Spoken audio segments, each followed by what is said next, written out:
Red de pedofilia nacional. Los niños ofrecidos como juguetes a una camarilla de ricos y poderosos. Un cuento trágico que desgarra el corazón y rompe el alma. El escándalo de Franklin es una historia real de una red de tráfico de niños y la conjura para encubrir su existencia a toda costa a través de una conspiración orquestada desde la cúpula del poder estadounidense, con la ayuda de CIA, el FBI, los medios de comunicación y de un proceso judicial corrupto.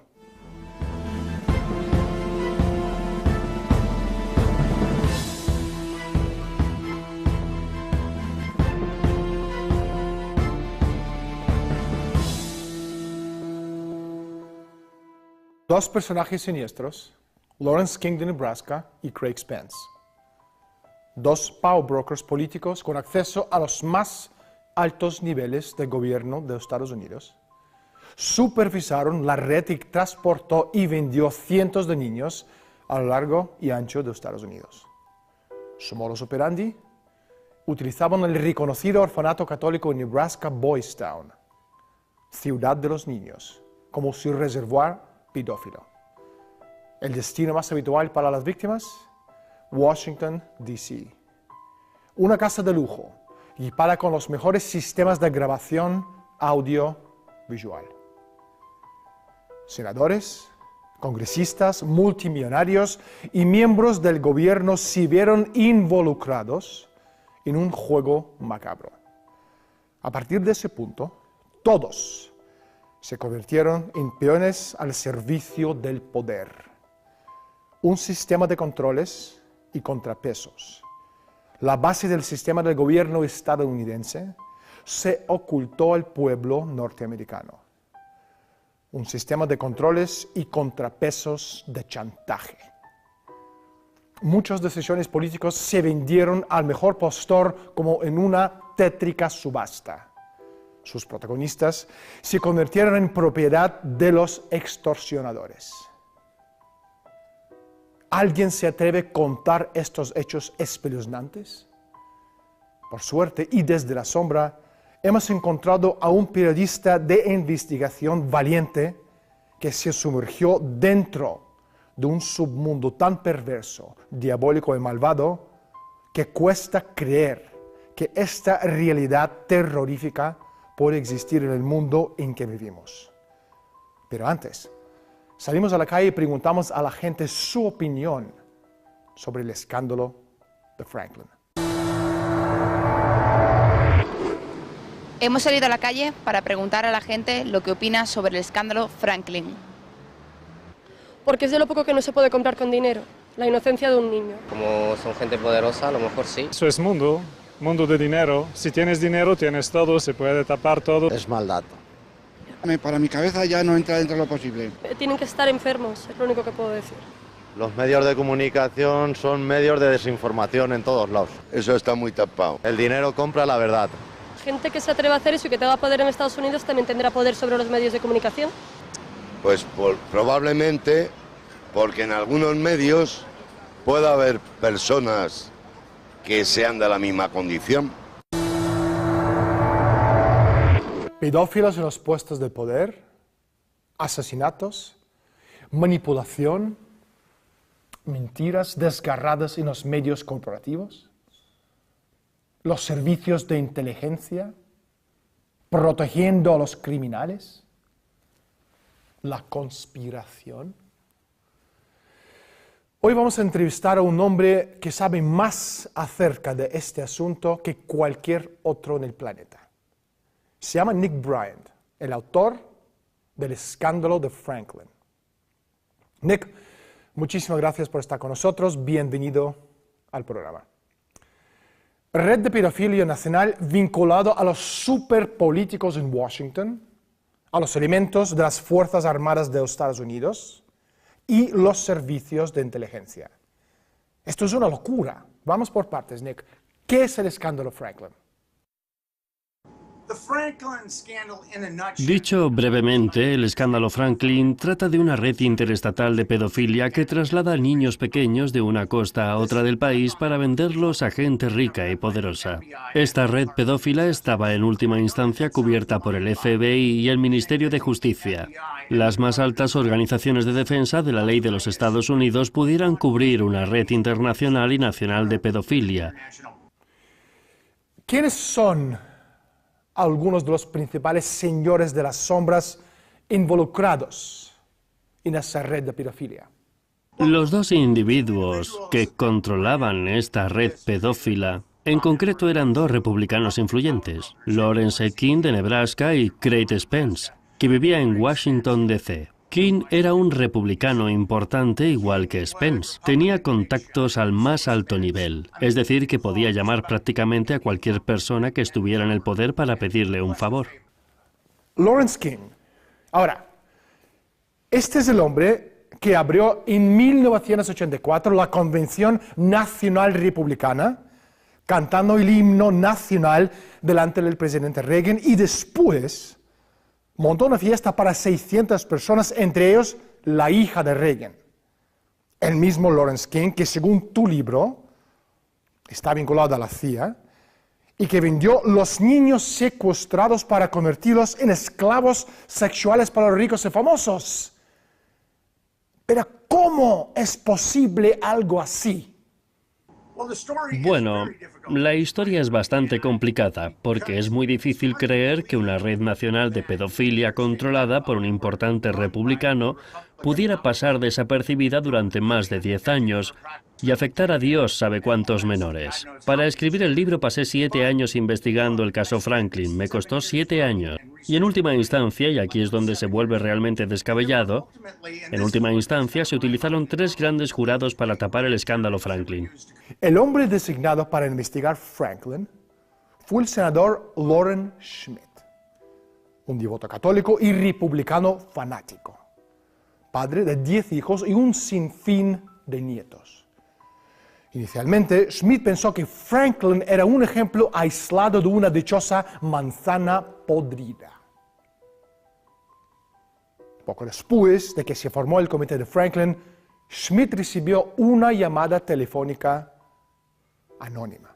La persona que llama a Schmitt le instó a no seguir adelante con la investigación porque las huellas llegan a los más altos niveles del partido republicano.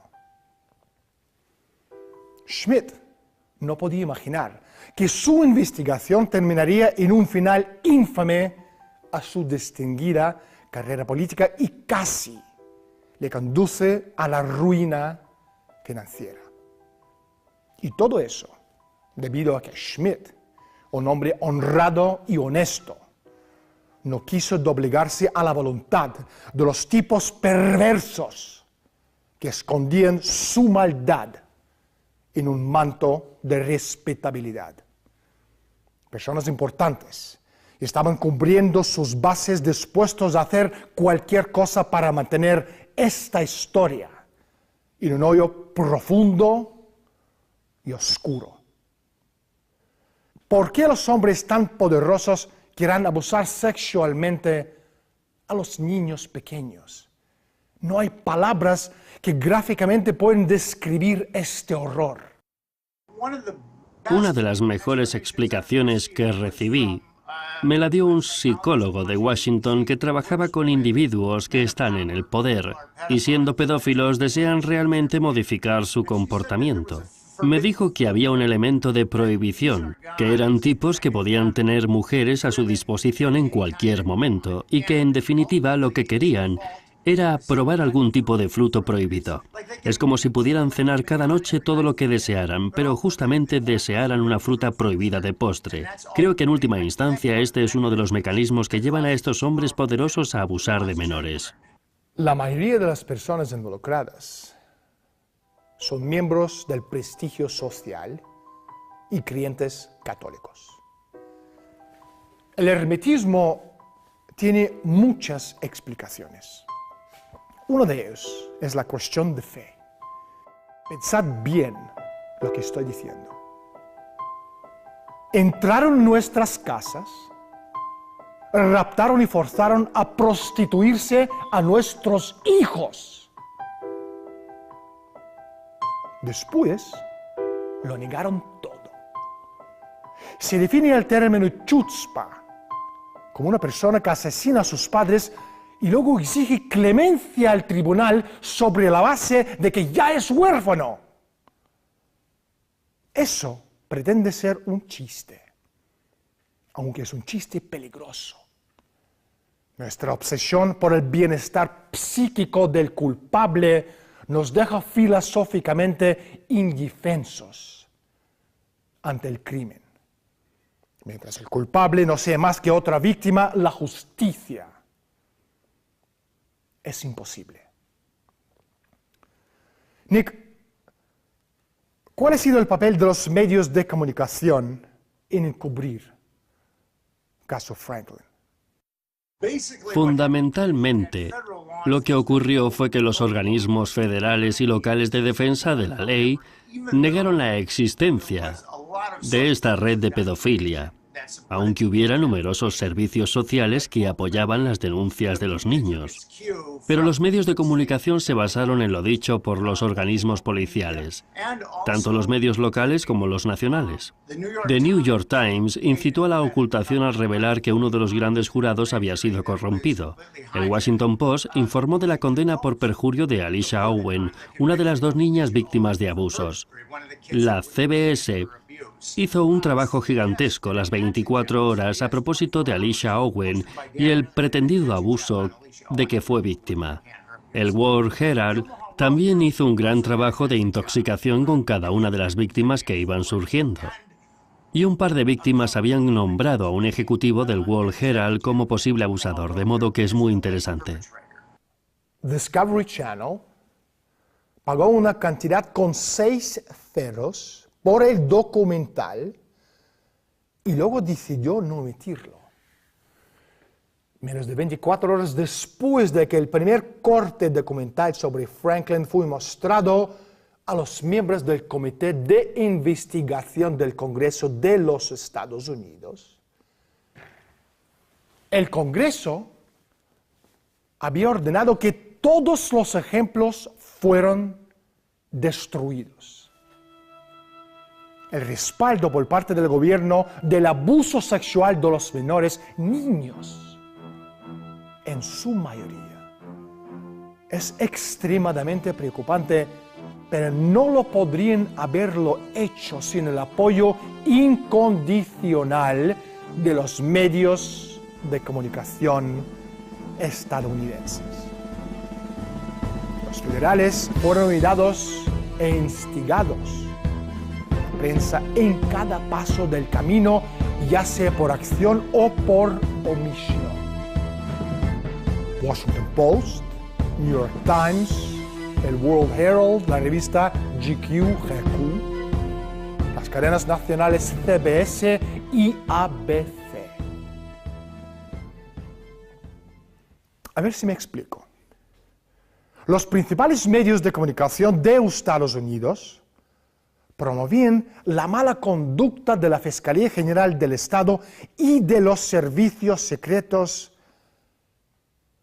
hasta que nos quedamos estupefactos por el poder pérfido del Estado, la Policía Federal y de los principales medios de comunicación de torcer la verdad en mentira y viceversa. Nick, y en esa repugnante conspiración del silencio participaron los elementos corruptos dentro del FBI y el Departamento de Justicia.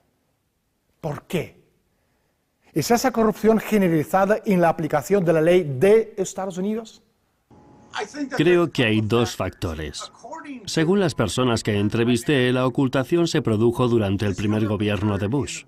Según algunas de estas personas a las que entrevisté, había una cierta cantidad de miembros del personal de Bush implicados en esta red pedófila.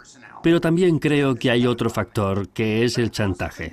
En el escándalo Franklin muestro que hay miembros del Parlamento y miembros del poder que estaban de hecho comprometidos por determinados individuos. Creo que si esto hubiera estallado a la luz del día, muchos de los miembros del gobierno de Bush y de la dinastía Bush hubieran tenido problemas y también los estadounidenses hubieran visto que los controles de poder de su sistema político se basan hasta cierto punto en el chantaje. Nick, por mucho que lo intentaron, el gobierno de Estados Unidos no podía ocultar completamente la investigación. Algunas de las víctimas, soportando terrible retribución y la persecución, no iba a ceder al gobierno. Una de las víctimas, Alicia Owen, se negó a retractarse de su abuso y tenía que enfrentarse a la maquinaria entera del gobierno de Estados Unidos que nunca pudieron callar la boca. Los niños que aparecieron diciendo que formaban parte de esta red pedófila fueron terriblemente hostigados por el FBI. El FBI les dijo a las víctimas que si no se retractaban de las acusaciones de abusos, irían a la cárcel, que se les acusaría de perjurio y serían encarceladas. Alicia Owen fue una chica introducida en la red pedófila siendo menor. A los 21 años apareció diciendo que formaba parte de esa red. El FBI la sometió a una tremenda cantidad de humillaciones, la presionaron y la presionaron una y otra vez para que se retractara. Su hermano de 17 años murió en circunstancias muy misteriosas. Las verdaderas víctimas fueron utilizadas, abusadas y después desechadas. Alrededor de los niños y adolescentes se extendía el código del silencio. Las víctimas sabían lo que pasaría con ellos si alguna vez decidían sacar los crímenes. Una niña, Alicia Owen, que había sido esclava sexual desde los 14 años, se negó a retractarse de su testimonio, incluso cuando el FBI la amenazó de muerte.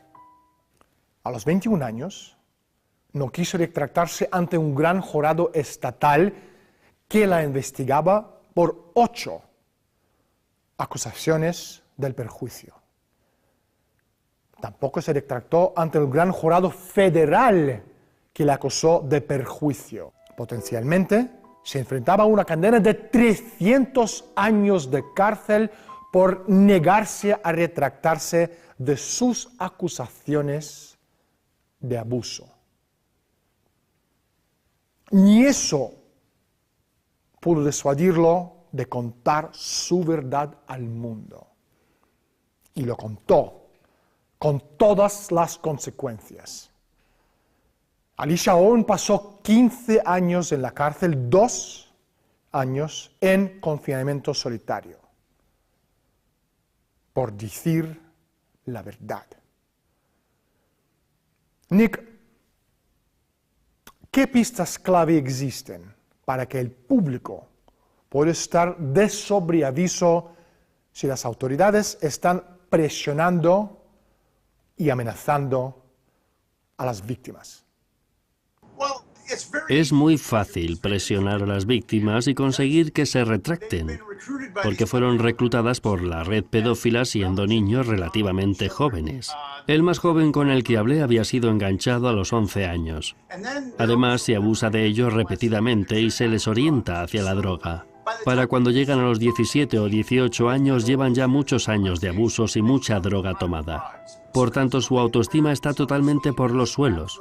Así que es muy fácil para los agentes del FBI o los funcionarios del Ministerio de Justicia intimidar a esos chicos para que se retracten de sus acusaciones. No tienen autoestima y muchas veces ni siquiera tienen el apoyo de una célula familiar. La gente súper mega poderosa no desearía que esta información saliera a la luz. Nick, ¿cuántas personas vinculadas con Franklin murieron una muerte misteriosa para tapar la información y borrar las huellas. Era imprescindible para los individuos corruptos del gobierno ocultar el escándalo Franklin, que no empezaran a caer los dominós en Omaha, Nebraska. Si los dominós empezaban a caer en Omaha, Nebraska, hubieran acabado por caer en Washington, D.C. Eso hubiera significado un serio peligro para el gobierno de Bush y para toda una manera de hacer política, así que era imperativo que los dominós no cayeran en Omaha, Nebraska. En consecuencia, se dieron una serie de muertes misteriosas o directamente asesinatos. En mi libro, en cada capítulo aparecen 2 o 3 muertes misteriosas relacionadas con gente que pertenecía a la red pedófila. El Senado del Estado de Nebraska nombró una subcomisión para investigar las acusaciones de abuso de menores. Contrataron a Gary Caradori, un investigador crack. Caradori consiguió fotografías de orgías pedófilas en Chicago. Lo sabemos por 5 fuentes diferentes. Cuando volvía a Omaha desde Chicago con su tesoro, el tesoro que podía haber provocado un auténtico descalabro social en las filas de los partidos políticos de Estados Unidos, su avión explotó y se desintegró en el aire. El hermano de Alicia Owen aparentemente se suicidó a los 17 años. Otra de las víctimas, que también estaba pensando si retractarse o no, tenía un hermano que se disparó en la cabeza 2 veces. Uno de los capos pedófilos, Craig Spence, se suicidó en circunstancias relativamente sospechosas. Y hubo otros. Muchísimos otros, más de 100, que se suicidaron o tuvieron muertes misteriosas vinculados con la red pedófila o simplemente desaparecieron sin dejar rastro. Alguien estaba borrando las huellas. Los medios de comunicación independientes también hablan de que la pedofilia es tremendamente popular entre los diplomáticos estadounidenses de un alto nivel y los funcionarios militares. Por ejemplo, hay informes irrefutables de que en Irak Blackwater gestionaba campamentos secretos de niños iraquíes robados a punto de pistola con fines de prostituirse. ¿Esto te sorprende? Recientemente, en este último año, cierta cantidad de gente ha obtenido acreditaciones de alta seguridad en defensa y en la Agencia de Seguridad Nacional, y se les ha pillado con pornografía infantil. Además están las acusaciones acerca de Blackwater y su relación con el abuso de menores. DynCorp, un contratista militar de los Estados Unidos, tiene una cierta cantidad de empleados de alto nivel a los que se les ha pillado abusando de niñas en Europa del Este. Por tanto, esto no se limita a aquellos que están en el poder, sino que también se encuentra en el complejo militar industrial. El escándalo de Franklin es una historia que toca las capas más profundas de nuestra experiencia común, tanto personal como tribal. Los hebreos nos enseñaron que la verdad no es un sustantivo abstracto, sino otra forma de nombrar a la persona, a una presencia divina dotada de perspicacia infinita y de decisión creativa. La historia de Franklin es un idealismo corrompido, la búsqueda de una idea platónica de sí mismo, un sueño ensalzado. Y como parece que mucho de lo que corrompe al malvado y a los malvados está relacionado con las tentaciones de la riqueza y el poder que la rodea. Esta es una historia muy humana. La posteridad es la acumulación de vida y pérdida. Injustamente quizá, se ha olvidado por igual de pecados y de virtudes. Se olvida de todo, excepto los poemas mismos. Los poemas permanecen, junto a unas historias reales increíblemente tristes, para recordarnos el momento en que el Dios infringió las reglas. Soy Daniel Stulin, estoy aquí para quedarme por mucho que esto enloquezca a la élite en los pasillos del poder. Gracias por estar con nosotros. Desde Madrid, España, hasta la semana próxima.